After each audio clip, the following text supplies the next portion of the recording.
Hello mga madiscarding mommy, good evening, gabi na po. So ngayon, nandito po tayo sa aking tindahan, bago pong tindahan sa aming bahay. So kung inyo pong mapapansin, konti pa lamang po ang aking display kasi nag-uumpisa pa lamang po tayo. Magbibigay po ako sa inyo ng tips sa pagdi-display.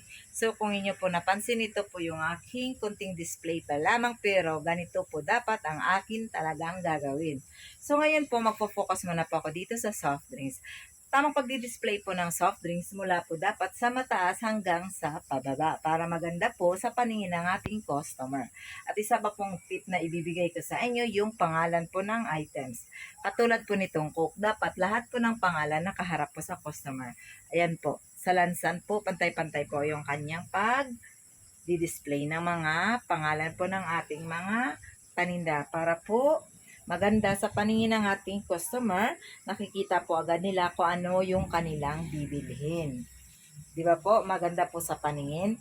At saka additional tip ko lang po sa mga madiscarding mami, kahit nasa bahay po natin ang ating sariling negosyo, katulad po nito, wag po tayong kuha ng kuha kasi po pinapaikot lamang po natin ang ating mga puhunan.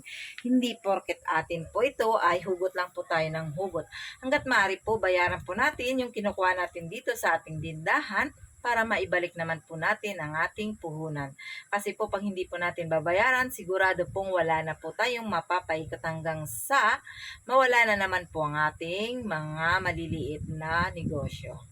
O di ba po? Ito po ay paunang pasilip lamang po ng aking tindahan.